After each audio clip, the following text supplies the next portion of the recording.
വിശ്വസാഹിത്യകാരൻ M T Vasudevan Nair ഗുരുതരാവസ്ഥയിൽ തന്നെ കോഴിക്കോട് സ്വകാര്യ ആശുപത്രിയിൽ തുടരുകയാണ്. ചെറിയ രീതിയിൽ മരുന്നുകളോട് പ്രതികരിച്ചു തുടങ്ങിയെന്ന് ഡോക്ടർമാർ അറിയിച്ചു. ആരോഗ്യസ്ഥിതിയിൽ കൂടുതൽ മാറ്റമുണ്ടായാൽ മെഡിക്കൽ ബുള്ളറ്റിനിലൂടെ ആശുപത്രി അധികൃതർ അറിയിക്കും.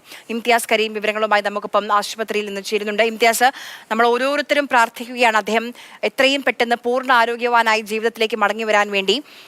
ഏറ്റവും ഒടുവിലത്തെ മെഡിക്കൽ ബുള്ളറ്റിനിൽ പറയുന്ന കാര്യങ്ങൾ എന്താണ്? ഈ മരുന്നുകളോട് പ്രതികരിക്കുന്നത് ഒരു പോസിറ്റീവ് റെസ്പോൺസ് അല്ലേ?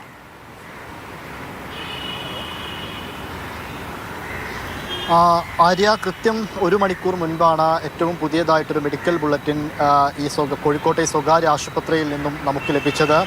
അതിൽ പുതുതായി ഒന്നുമില്ല. രാവിലെ എങ്ങനെയായിരുന്നോ എം ടിയുടെ കണ്ടീഷൻ അതുപോലെ തന്നെ തുടരുന്നു എന്നാണ്. അതായത് എം ടിയുടെ നിലവിലെ സാഹചര്യം ഗുരുതരാവസ്ഥയിൽ തന്നെ തുടരുകയാണ്. പക്ഷേ നമ്മൾ രാവിലെ പറഞ്ഞതുപോലെ തന്നെ ഇപ്പോൾ ഇന്നലെ രാത്രി മുതൽ കൊടുത്ത ഈ മരുന്നുകളോട് ചെറിയ രീതിയിൽ എം ടി പ്രതികരിച്ചു തുടങ്ങിയിരിക്കുന്നു. എം ടിയുടെ ശരീരം പ്രതികരിച്ചു തുടങ്ങിയിരിക്കുന്നു എന്ന ഒരു ആശ്വാസകരമായൊരു വാർത്ത അത് തന്നെയാണ് ഈ മണിക്കൂറിലും പങ്കുവയ്ക്കാനുള്ളത്. അത് അടുത്ത ദിവസങ്ങളിൽ ഒരു പക്ഷേ നല്ല രീതിയിൽ പുരോഗതി ഉണ്ടായാൽ എം ടി ഉടനെ ജീവിതത്തിലേക്ക് തിരിച്ചു കൊണ്ടുവരാനാകും എന്ന പ്രതീക്ഷ ഡോക്ടർമാർ പങ്കുവെക്കുന്നുണ്ട്. അപ്പോഴും ഇത് ഗുരുതരാവസ്ഥയിലാണ് എന്നുള്ള കാര്യവും ഡോക്ടർമാർ പങ്കുവെക്കുന്നുമുണ്ട്.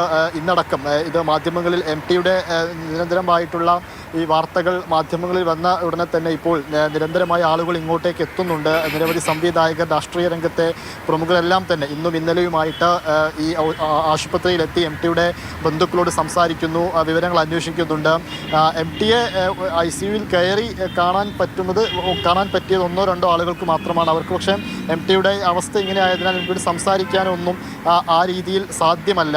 പക്ഷേ ബന്ധുക്കളോട് സംസാരിക്കുന്നുണ്ട്, ബന്ധുക്കളോട് വിവരങ്ങൾ അന്വേഷിക്കുന്നുണ്ട്.